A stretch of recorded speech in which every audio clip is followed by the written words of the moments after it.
Assalamualaikum warahmatullahi wabarakatuh. Salam Om Swastiastu, Namo Buddhaya, salam kebajikan. Kami mahasiswa Universitas Galuh, Fakultas Ekonomi, Program Studi Akuntansi semester 3 dari kelompok 6. Video ini dibuat untuk memenuhi salah satu tugas mata kuliah Ekonomi Internasional dengan dosen pengampu Ibu Endah Puspitasari SEMM dengan materi valuta asing.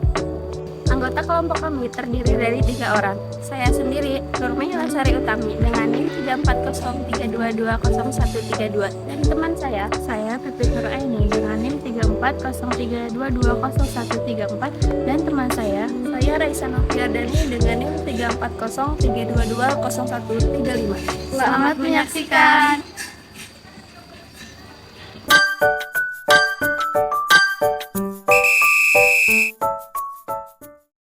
Perkenalkan, nama saya Raisa Noviardani dengan NIM 3403220135. Pengertian valuta asing. Valuta asing atau falas merupakan alat transaksi yang dapat diterima di negara lain. Setiap negara memiliki mata uangnya masing-masing. Seperti Indonesia mengakui rupiah sebagai mata uang resmi yang digunakan untuk melakukan transaksi. Begitupun di negara-negara lain di dunia, ada yang mengakui mata uang dolar, won, peso, dan masih banyak lagi. Secara umum, maka bisa dikatakan bahwa valuta asing adalah mata uang yang sudah mendapat pengakuan dan dapat diterima dalam proses perdagangan internasional. Sedangkan beberapa ahli lain juga memberikan pandangan mengenai definisi valuta asing ini. Menurut Hamdi Hadi, pengertian valuta asing ialah mata uang asing yang digunakan sebagai alat pembayaran untuk membiayai berbagai transaksi dalam bidang ekonomi keuangan internasional, serta memiliki catatan bank sentral atau kurs resmi.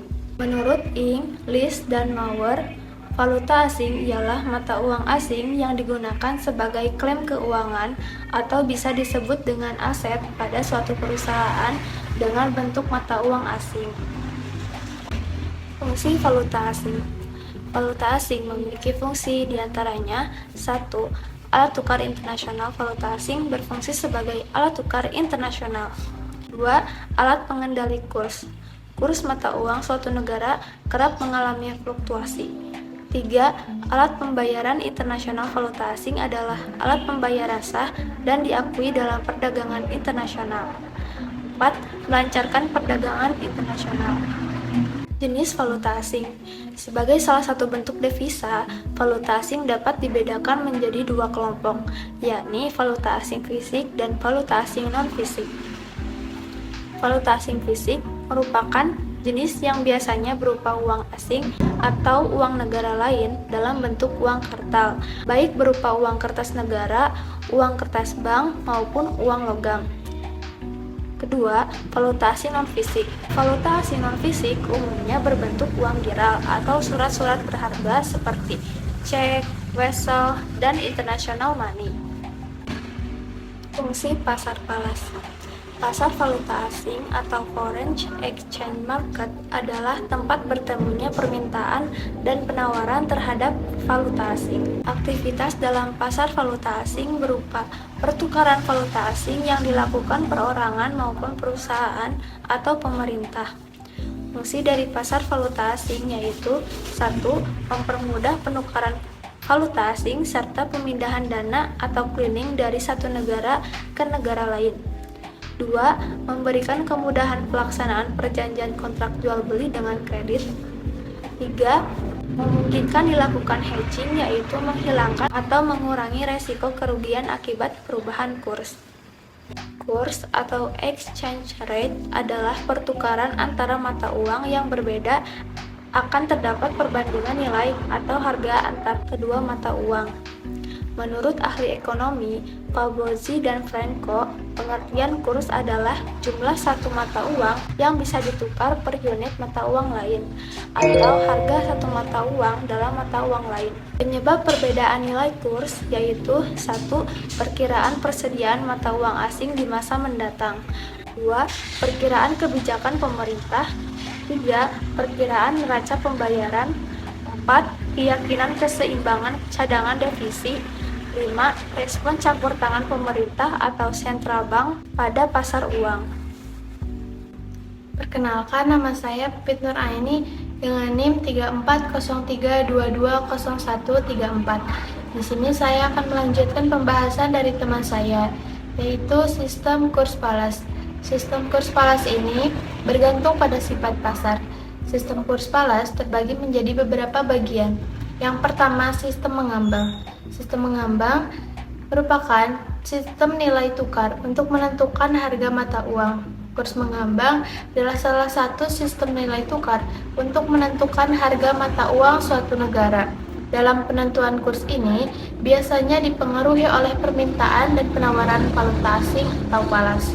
Indonesia sendiri menggunakan sistem kurs falas mengambang untuk mewujudkan kestabilan nilai tukar rupiah terhadap mata uang asing. Yang pertama, sistem kurs pada pasar bebas, yaitu perusahaan kurs ditentukan oleh demand dan supply falas. Yang kedua, demand falas merupakan transaksi debit neraca pembayaran atau pembayaran impor. Yang ketiga, supply falas, yakni transaksi kredit neraca pembayaran dari eksportir. Yang keempat, nilai kurs atau depresiasi mata uang dalam negeri kuat apabila neraca pembayaran atau surplus nilai ekspor lebih besar daripada nilai impor. Kemudian yang terakhir, nilai kurs atau depresiasi mata uang dalam negeri lemah apabila neraca pembayaran defisit atau nilai ekspor lebih kecil daripada impor. Kedua, sistem kurs yang stabil. Stabilisasi kurs merupakan respon ketidakpastian pasar. Bentuk stabilisasi nilai kurs ini terbagi menjadi dua, yaitu aktif dan pasif. Aktif yaitu pemerintah mengintervensi pasar dengan menyediakan dana stabilisasi nilai kurs. Kemudian pasif yaitu suatu negara yang menggunakan standar emas. Standar emas merupakan istilah yang merujuk pada sistem kebijakan moneter yang tidak menggunakan mata uang, melainkan menggunakan emas murni sebagai alat pembayaran yang sah. Dalam standar emas, satuan dasar nilai mata uang ditetapkan berdasarkan jumlah dan berat emas. Standar emas dijadikan sebagai dasar perbandingan nilai tukar berbagai mata uang. Yang ketiga, sistem exchange control. Exchange control merupakan suatu bentuk campur tangan pemerintah dalam lapangan ekonomi internasional di mana pemerintah memonopoli seluruh transaksi ekonomi luar negeri. Pemerintah memonopoli seluruh transaksi falas dengan tujuan untuk mencegah capital outflow dan menjaga nilai mata uangnya tetap apresiasi. Apabila suplai falas kurang dari demand falas, maka pemerintah mengatur alokasi falas sesuai dengan penggunaannya melalui lisensi impor. Dalam sistem exchange control, pemerintah dapat menetapkan kurs mata uang. Pertama, suatu jenis kurs menyebabkan exchange rate tidak memiliki peranan dalam alokasi devisa. Yang kedua, lebih dari satu macam kurs ini tergantung pada tujuan penggunaannya. Saya Nurmaila Sari Utami dengan NIM 3403220132. Saya akan melanjutkan materi yang sudah disampaikan oleh teman saya, yaitu penentu nilai kurs. 1. Harga pendapatan dan tingkat bunga mempengaruhi neraca pembayaran dan juga nilai kurs. Yang kedua, kenaikan harga inflasi menyebabkan impor naik dan ekspor turun, dan falas menguat. Yang ketiga, kenaikan pendapatan. Daya beli menyebabkan impor naik dan falas menguat. Yang keempat, tingkat bunga naik menyebabkan capital inflow dan falas melemah. Purchasing Power Parity (PPP). Penemu teori PPP yaitu Gustav Wessel. Dasar dari teori ini adalah perbandingan nilai mata uang dengan mata uang lain ditentukan oleh daya beli uang tersebut terhadap barang dan jasa di masing-masing negara. PPP menghubungkan kurs valuta asing dengan harga komoditas dalam mata uang domestik di pasar internasional. Hubungan antara kurs dan harga komoditi adalah negatif, sehingga kurs akan cenderung mengalami penurunan dalam proporsi yang sama. Dengan laju kenaikan harga komoditas, PPP lebih menekankan hubungan jangka panjang antara kurs dengan harga komoditas secara relatif. Asumsi utama yang mendasari teori PPP adalah bahwa pasar komoditas merupakan pasar yang efisien, baik dari sisi lokasi, operasional, penentuan harga, dan informasi. Pasar yang efisien menunjukkan terpenuhinya beberapa asumsi berikut. Yang pertama, semua barang yang diperdagangkan di pasar internasional tidak dikenai biaya transportasi. Yang kedua, tidak ada hambatan perdagangan antar negara. Yang ketiga, semua barang baik domestik maupun internasional bersifat homogen. Yang keempat, terdapat kesamaan indeks harga yang digunakan untuk menghitung daya beli mata uang asing dan domestik. Kesamaan indeks didasarkan pada tahun dasar dan komponen indeks harga yang sama. Kurs PPP dibagi menjadi dua bagian, yaitu 1. PPP absolut, yaitu perbandingan nilai suatu mata uang dengan mata uang lain ditentukan oleh harga di masing-masing negara. Yang kedua, PPP relatif mempertimbangkan bahwa dengan adanya ketidaksempurnaan pasar seperti adanya bea masuk, biaya transportasi, dan kuota yang berbeda di berbagai negara, sehingga sejumlah produk pada negara yang berbeda tidak selalu setika diukur dalam mata uang yang sama.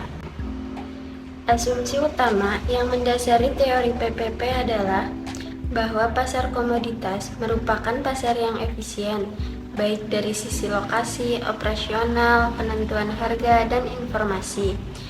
Pasar yang efisien menunjukkan terpengaruhinya beberapa asumsi berikut. Yang pertama, semua barang yang diperdagangkan di pasar internasional tidak dikenai biaya transportasi. Yang kedua, tidak ada hambatan perdagangan antar negara. Yang ketiga, semua barang baik domestik maupun internasional bersifat homogen. Yang keempat, terdapat kesamaan indeks harga yang digunakan untuk menghitung daya beli mata uang asing dan domestik. Kesamaan indeks didasarkan pada tahun dasar dan komponen indeks harga yang sama. Kurs PPP dibagi menjadi dua bagian, yaitu 1. PPP absolut, yaitu perbandingan nilai suatu mata uang dengan mata uang lain ditentukan oleh harga di masing-masing negara. Yang kedua, PPP relatif, mempertimbangkan bahwa dengan adanya ketidaksempurnaan pasar, seperti adanya bea masuk, biaya transportasi, dan kuota yang berbeda di berbagai negara, harga sejumlah produk pada negara yang berbeda tidak selalu sama jika diukur dalam mata uang yang sama. Terima kasih yang sudah menonton. Jangan lupa like, komen, dan share sebanyak-banyaknya. Assalamualaikum warahmatullahi wabarakatuh. Bye-bye. Hey, to my nigga Pop. Live my life as a thug nigga until the day I die. Live my life as a